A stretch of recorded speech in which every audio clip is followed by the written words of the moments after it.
Deuxième épisode ici au Japon, à Tokyo. On est dans le métro avec Ridwan. Bonjour tout le monde. Le directeur du Digital College, parce que c'est avec le Digital College que je pars à Tokyo, puisqu'en fait vous organisez toute cette semaine une Learning Expedition avec les étudiants, c'est ça? C'est ça. Et pour une fois, on part en Asie et on a commencé avec le Japon. Et c'est quoi une Learning Expedition? Une Learning Expedition, ça veut dire on les sort de leur salle de cours pour qu'ils aillent apprendre des choses nouvelles, mais à l'étranger, dans les pays locaux, s'imprégner de la culture locale et voir un peu le digital au Japon, c'est quoi. C'est-à-dire qu'ils apprennent ça en France, mais maintenant on va faire mûrir leurs compétences en disant aujourd'hui on va prendre des techniques qu'il va y avoir aux États-Unis à la Silicon Valley, qui est un peu le berceau. Là on teste le Japon parce que c'est un peu quand même aussi la culture un peu des robots, du digital, du mobile. On va dans les entreprises, des startups et tout ça. Et là, attention mesdames et messieurs, en direct live, l'arrivée du métro, ici les trains sont toujours à l'heure. Ça rigole pas. En plus là on est le matin, heure de pointe. On est en plein milieu, faut pas rester en plein milieu parce qu'ici il faut se mettre vraiment de chaque côté. Les fantômes qui sortent. Ouais. Ici ça rigole pas, ça leur viendrait pas à l'esprit de rentrer avant que les gens soient sortis quoi. Voilà. Franchement c'est la logique, hein. C'est nous qui sommes pas logiques en France. Hein. Non mais c'est vrai, laissez les gens sortir, c'est la logique. Bon allez, c'est parti, let's go. On commence l'aventure.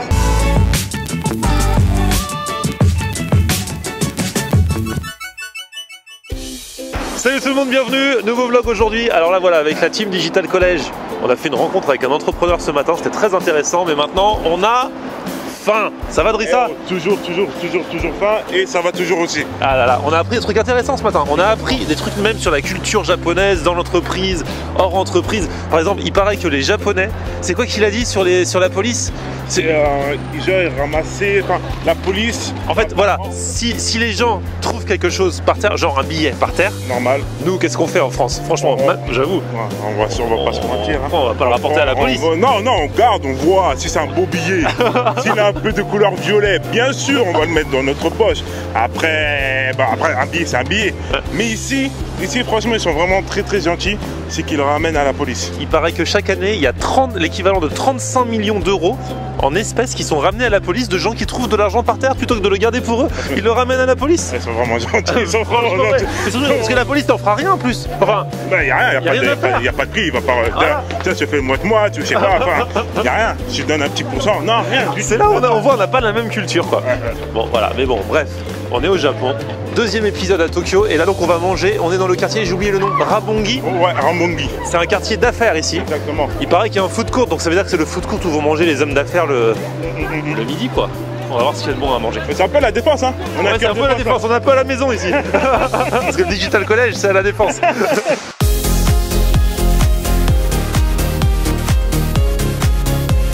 Ridwan, on nous a dit d'aller là.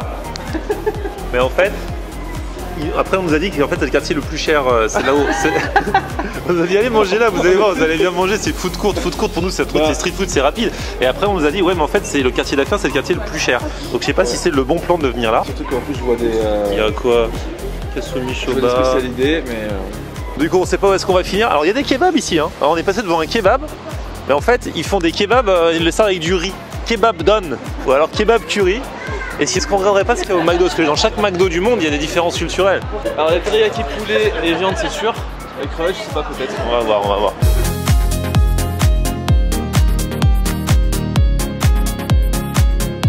C'était pas prévu, mais on va se faire le McDo du coup. Alors bien sûr, vous inquiétez pas, dans les prochaines vidéos, on va faire de la vraie gastronomie japonaise et tout. On va pas passer une semaine au McDo. C'est quand même intéressant, c'est intéressant.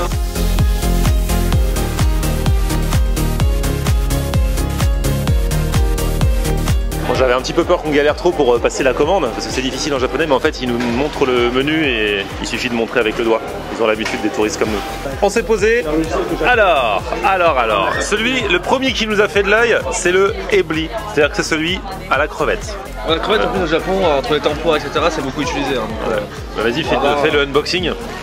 Alors pour moi ça ressemble à un sandwich normal. Alors c'est le pain du McDo, ouais, classique. Pareil, hein, de par le monde. Mais à l'intérieur, on a l'impression que c'est un filet au fish ou un chicken, mais pas du tout. Ouais, c'est vrai que de l'extérieur, c'est des crevettes qui sont assemblées et panées. Ça se voit. Ça doit être une sauce un peu traditionnelle du Japon. On va goûter ça quand même. Ouais. Alors, vas-y, montre un peu l'intérieur là. Ça sent, c'est marrant parce que ça a l'odeur du McDo. Ouais. Quoi qu'ils mettent, ça a toujours l'odeur du McDo. Par contre, en fait, c'est un tempura. Tempura de crevettes. Ouais, c'est un tempura géant en fait. Mais c'est super bon, hein. Moi j'aime bien. Et la sauce, elle a quelque chose de spécial. La sauce, on dirait une sauce cocktail revisitée avec une sauce Big Mac. Ça mélange les deux. Ouais, ça, moi je sens l'odeur de la sauce Big Mac. Ouais, mais c'est un mélange des deux. Ouais. C'est une cocktail Big Mac. Ouais. Je vais tenter c'est quoi, le poulet teriyaki? Le teriyaki. Hop. Il paraît que ça c'est le classique. Parce que Ridwan, il a bossé chez McDo Oui. dans une autre vie. Dans une autre vie. En France, en France. Hein. En France, ouais. Et déjà, en fait, chaque pays au McDo a son sandwich. Ouais, ouais, c'est clair. Qui est une campagne fixe. Et ils font aussi des campagnes un peu comme en France, le montagnard, etc. Et le Japon, bah, c'est le teriyaki qui est le sandwich de star depuis plus de 15 ans. Donc c'est vraiment. C'est un peu, en fait, ici c'est un Mac de luxe. Ah ouais. Parce que le Mac de luxe c'est un sandwich français seulement. C'est là que tu trouves dans aucun McDo au monde. Alors on voit bien la sauce, hein. Déjà ça déborde de sauce. Le poulet, du coup c'est un poulet, c'est pas... Il est pané ou il est pas pané? Il est pané, il est pané. Il est pané celui-là, ouais de toute façon tout est pané chez C'est eux. juste qu'en fait le teriyaki c'est comme une marinade qui vient par-dessus. Je sais pas si t'as déjà goûté, enfin tu l'as goûté durant ton voyage. Ouais ouais si, des vrais... Des tokiyaki, etc. Ouais, Ils mettent ça partout. Et ça base ou de poisson ou de viande qui marinent et qui mettent avec du mérine et derrière ils te tartinent. Donc la différence ça va vraiment être dans la marinade. Ouais. Le plus gras c'est que ta marinade elle est là pour redonner justement cette signature teriyaki. C'est super bon. Ça a l'air. Ah ouais franchement, ça change vraiment. Enfin, ce qui change c'est vraiment ouais, la sauce quoi. Du coup ça me réconcilie avec le McDo parce que McDo en France quand ils sortent des nouveaux sandwichs, à chaque fois j'aime pas. Mais là, disons que moi quand je vais au McDo, je suis un mec à l'ancienne, donc c'est que Big Mac et double cheese, tu vois. Mais là franchement ça c'est très très bon ça. Ouais mais c'est vrai que les japonais, ce qui paraît sur le teriyaki, il est très populaire ici. Et c'est d'ailleurs pour ça qu'ils l'ont décliné en poulet et en viande ici. Je pense que c'est vraiment leur classique et c'est super. Ouais.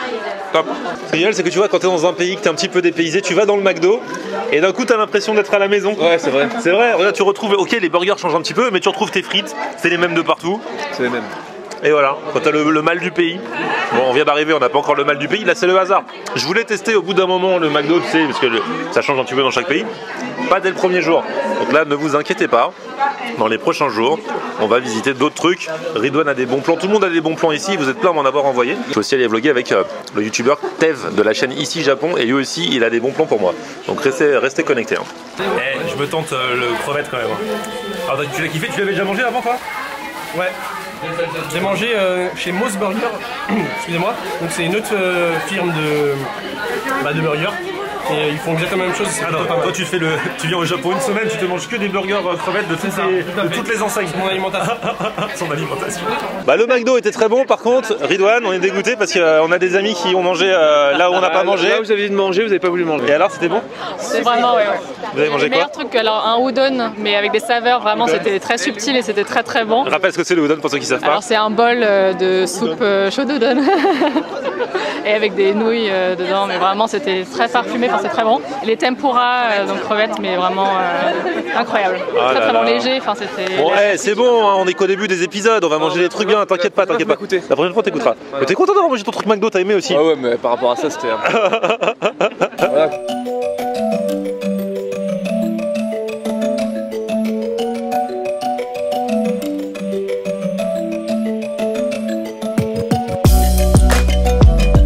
Bon du coup c'est l'heure de la marche digestive pour digérer le McDo qui était très bon mais waouh quand même quoi. Il faut le supporter après. Marche digestive donc et là on est devant un temple très connu, Sujiho. Sujiho? Senjio, ok. Senjio, donc voilà, super. C'est quoi la particularité de ce temple? Je n'ai vraiment aucune idée. Mais il est beau, il est beau. Je découvre comme toi.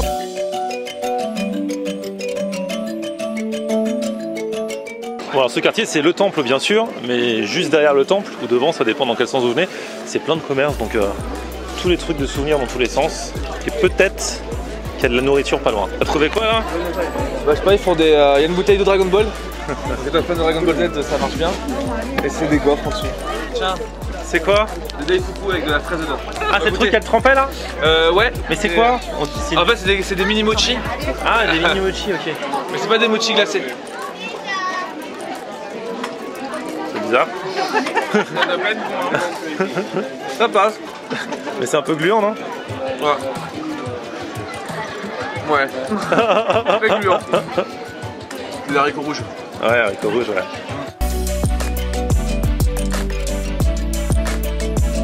Ça a l'air bon ça.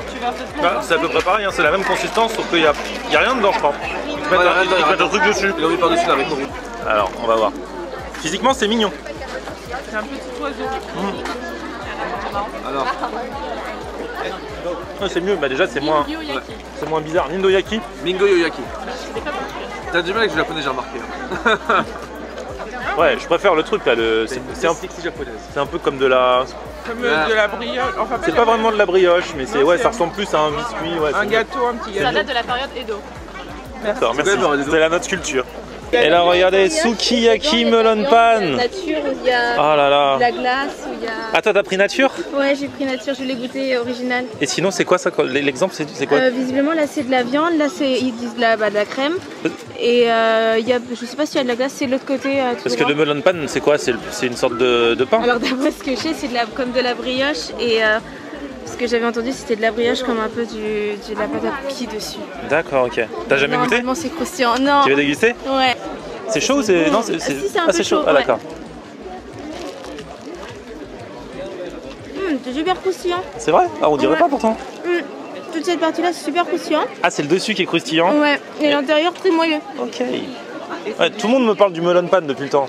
Bon, là, pour aujourd'hui, comme c'est la fin de la vidéo, je suis un peu full, mais à faire d'ici la fin. Au moins, Du sucre glace. Ouais, dessus, il y a du sucre, ouais.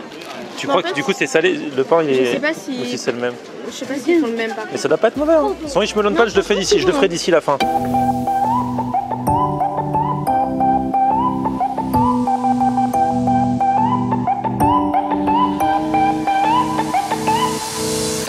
Bon, du coup, c'était un beau programme pour ce deuxième épisode de ce food tour ici à Tokyo. On a démarré avec du McDo. Vous allez me dire, oui, c'est pas traditionnel le McDo, mais quand même, c'est du McDo japonais, donc avec des trucs qu'on n'a pas en France. Et puis ensuite, on a terminé avec un petit peu de sucré à l'heure du goûter, après la marche digestive, avec ces quelques spécialités pour le coup vraiment japonaises, juste à côté du temple. On va se retrouver demain pour un tout nouvel épisode. N'hésitez pas à vous abonner à ma chaîne, à cliquer sur la petite cloche si vous voulez être notifié des nouvelles vidéos à Tokyo. Là, on démarre crescendo, tu vois, mais on va y aller étape par étape et ça va être énorme. Merci de me suivre en tout cas, merci pour vos encouragements, merci pour vos commentaires, petit pouce vers le haut si vous avez kiffé la vidéo et puis vous abonner à ma chaîne et à mon Facebook Florian Honner et Twitter, Snapchat, Instagram, c'est aussi Florian Honner. A plus. Ciao. On aime regarder Florian Honner. Ok.